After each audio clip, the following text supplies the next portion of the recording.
ఈ వీడియోని చూస్తున్న వారందరికీ కూడా నమస్కారము. నేను మీ తెలుగు ఉపాధ్యాయుడు జోడం నాగరాజు. మనం ముందు క్లాసులో ఒత్తుల గురించి నేర్చుకున్నాము. ఒత్తుల్లో ద్విత్వాక్షరాల గురించి నేర్చుకోవడం అనేది జరిగింది. ద్విత్వాక్షరాలు అంటే ఏ హల్లుకు అదే హల్లు ఒత్తుగా వస్తే వాటిని ద్విత్వాక్షరాలని అంటారు. ఇప్పుడు ద్విత్వాక్షరాల తర్వాత మనము వర్ణమాలలోని మహాప్రాణాక్షరాల గుణింతాల గురించి మనం నేర్చుకున్నాం. అప్పుడు గుణింతాలు నేర్చుకున్నప్పుడు మనం మహాప్రాణాక్షరాల గుణింతాల గురించి మనం నేర్చుకోలేదు. చూడండి, ఇగో ఈ ఐదు అక్షరాలు వీటిని మహాప్రాణాక్షరాలు అని అంటారు. వీటిని ఎలా చదవాలి అంటే ఖ, ఛ, ఠ, థ, ఫ, ఘ, ఝ, ఢ, ఢ, భ అని చదువు. అంటే మనము ద్విత్వాక్షరాల లాగానే ఇప్పుడు కాకు కావొత్తు ఇచ్చినప్పుడు దీన్నేమో ఖ అని చదువుతున్నాం. అంటే అక్కడే అక్షరాన్ని ఒత్తి పట్టి చదువుతున్నాం. అంటే అక్షరం యొక్క చివరిలో ఖ అని చివరకు ఒత్తి పట్టి చదువుతున్నాం వీటిని. అయితే వీటిని ఎలా చదవాలంటే మొదట్లో కొంచెం ఆ పదము పలికే ముందే మొదట్లో కొంచెం ఒత్తి పట్టి కొంచెం గాలి వచ్చే విధంగా చదవాలి వీటిని. చూడండి, ఖ ఖ, ఇదేమో ఖ, ఇది ఖ. ఇలా గాలి బయటకు వస్తుంది, కొద్దిగా ఒత్తిపట్టి చదువుతూ ఉంటాము. దీన్ని అయితేనో పూర్తిగా ఒత్తిపట్టి మనం ఒత్తులను చదువుతూ ఉంటాము. ఇగో ఛ, ఠ, థ, ఫ, ఘ, ఝ, ఢ, ధ, భ. అదే వీటికి ఒత్తులు ఉన్నాయనుకోండి, ఘ, ఇది ఘ అని చదువుతాం. ఆ తర్వాత ఛ, దీనికి ఒత్తుంటే ఛ, జ, ఝ. ఇది ఈ యొక్క శబ్దంలో తేడా, ఒత్తులకు మరియు మహాప్రాణాక్షరాలకు మధ్య తేడా గుర్తించాలి. దీని అయితేనేమో పూర్తిగా ఒత్తిపట్టి చదువుతూ చివరిలో ఒత్తిపట్టి పలుకుతూ ఉంటాము ద్విత్వాక్షరాలను. కానీ వీటిని అయితేనేమో కొద్దిగా ఒత్తి పలుకుతూ కొంచెం గాలి వీస్తూ చదువుతూ ఉంటాము మహాప్రాణాక్షరాలను. ఓకే, ఇప్పుడు మహాప్రాణాక్షరాల గుణింతాల గురించి మనం చూద్దాం. ఇవి మహాప్రాణాక్షర గుణింతాలు. మొదటగా ఖ. ఖ అనేటువంటి గుణింతము, దీన్ని చదివే విధానము ఖ ఖ ఖ, ఖి ఖీ, ఖు ఖూ, ఖే ఖే, ఖై, ఖో ఖో, ఖౌ, ఖం, ఖాహ.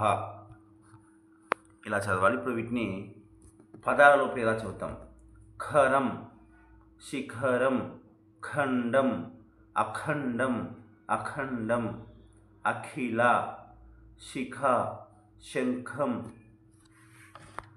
సుఖం, సుఖం, ఖురాను, తారీఖు, ఖజానా, తాఖీదు, ఖాతా, ఖమ్మం, ముఖం, రేఖ, శాఖ, ఖాఖీ, ఖాకి, ఖాఖీ, ఖాది, ఖాన్, ఖాలి, ఖాళీ, ఖాయం, దాఖలాలు, దరఖాస్తు, ఖాజీపేట, శంఖారావం, ఖిల్లా, సఖి, రాఖీ, సుఖీభవ, ఖరీఫు, ఖుషి, ఖుషి, ఆఖరి, శిఖండి, ఖండ్రిగా, ఖాతరు, ఖాధరు, ఖాదరు, లిఖించు, ఖైరతాబాదు, ఖేల్రత్న, ఖైదీ, ఖైదు, ఖైమా, ఖైరో, ఖిలాఫత్. ఇవి మహాప్రాణాక్షర కా గుణింతం యొక్క పదాలు. ఆ తర్వాత గా గుణింతం చూడండి. ఘ ఘ, ఘి ఘి, గు ఘు, ఘే ఘే, ఘై, గో ఘో, ఘౌ, ఘం, గాహ. పదాలు చూడండి. నిఘా, ఘోరం, సంఘం ఘటన ఘనం ఘాటు మేఘం ఘాతుకం ఘీంకారం లంఘించు సంఘటన విఘాతం ఘటికుడు నిఘంటువు ఘరానా ఘంటారావం మాఘం సంఘర్షణ అఘాయిత్యం ఘనాపురం ఘోష్ రాఘవ లాఘవం మొఘల్ అమోఘం ఘోషించు ఘనాగణం ఘోటకము ఘూటిక ఘట్టము ఇవి మహాప్రాణాక్షరమైన ఘ గుణిత పదాలు. ఆ తర్వాత ఛ గుణితము చూడండి. ఛ ఛ ఛి ఛి ఛు ఛు ఛే ఛే ఛై ఛో ఛో ఛౌ ఛం ఛహ. ఇవి కొంచెం అదిరినట్టుగా మనం చదువుతూ ఉంటాము ఈ మహాప్రాణాక్షరాలను. ఛాయ ఛేదనము ఛోటా ఛత్రపతి ఛిద్రము పింఛము రింఛోలి చోళి ఛానల్ చైర్మన్ ఇవి మహాప్రాణాక్షరమైన ఛ. ఆ తర్వాత ఝ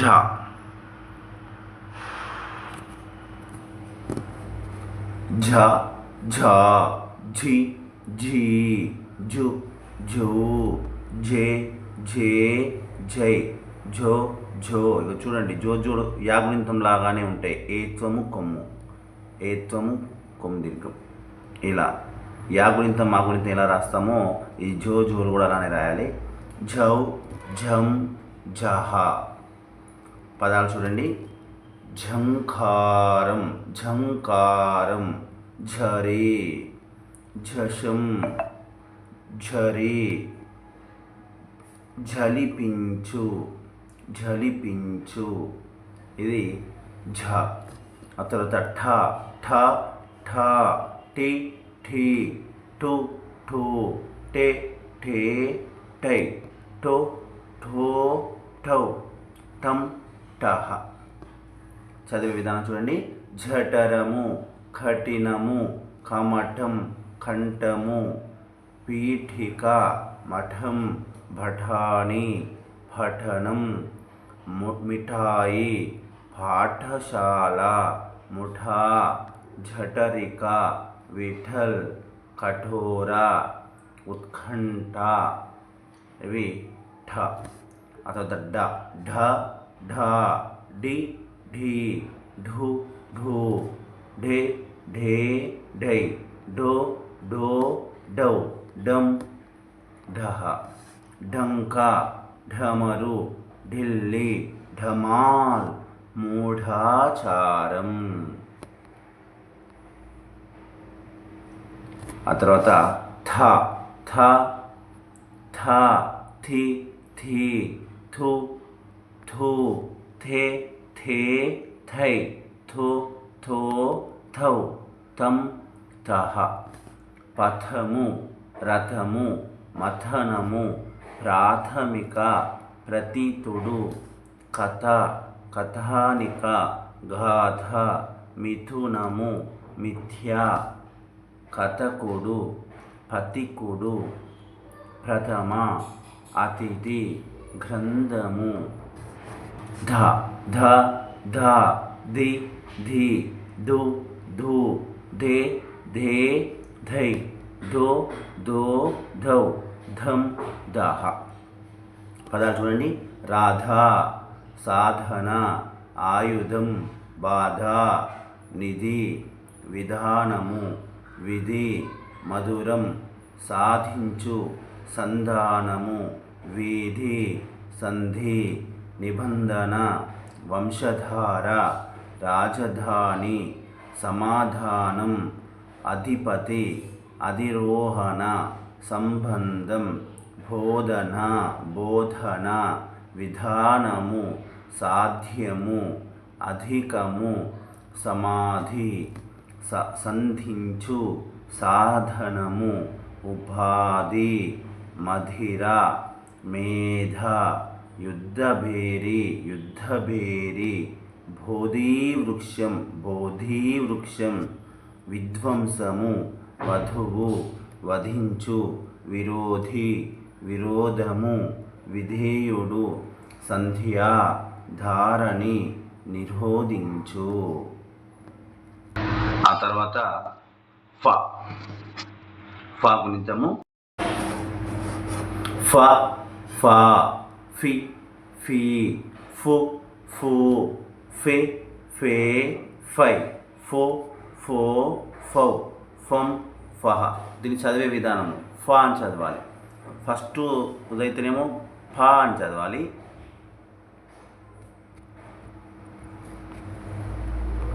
ఇది ఫ అని చదవాలి. దీన్ని అయితే ఫ అని చదవాలి. ఫలం, ఫ.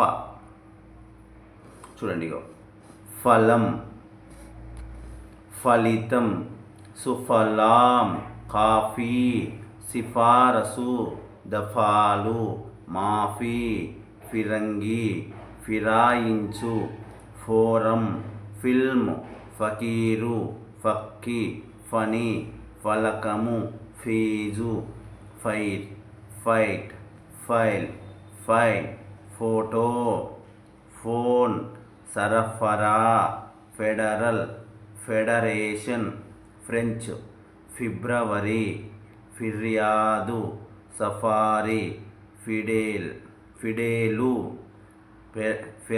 ఇక్కడ పే వచ్చింది, ఫెరాలేదు, ఫెరారీ, ఫైబర్, ఫైనల్, సఫా, విఫలం. ఇది ఫా గుణితము. చూడండి, భ, బి, భీ, భూ, బే, భే, భై, భో, భౌ, భం, బహ.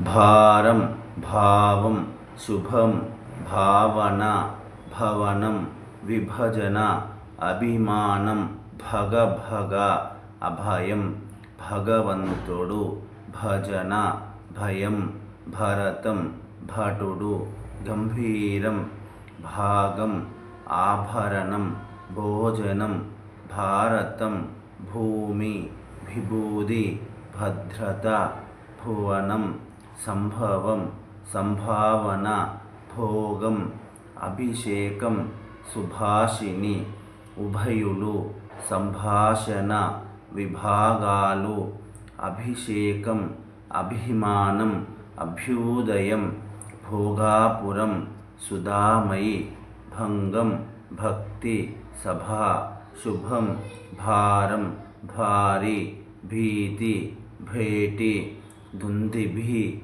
లభించు, భుజించు, భుజము, వైభవం, భంగిమ, అభయం, సంభవం, శభాష్, బీభత్సం, భీముడు, భీమని, భీమిలి, ప్రభుత్వం, ప్రభువు, అభేద్యం. ఇవి మహాప్రాణాక్షరము బాతో కూడిన పదాలు. ఇంతటితోటి మహాప్రాణాక్షర గుణింతాలు సమాప్తమవడం అనేది జరిగింది. గుర్తుపెట్టుకోవాలి, మహాప్రాణాక్షరాల శబ్దానికి మరియు ద్విత్వాక్షరాల శబ్దానికి తేడాను మీరు గమనించాలి. రేపు ఒత్తుల్లో సంయుక్త అక్షరం అంటే ఒక హల్లుకు వేరే హల్లు ఒత్తు రూపంలో వస్తే ఎలా చదవాలనేది మనం రేపటి క్లాస్లో చూద్దాం. ధన్యవాదాలు.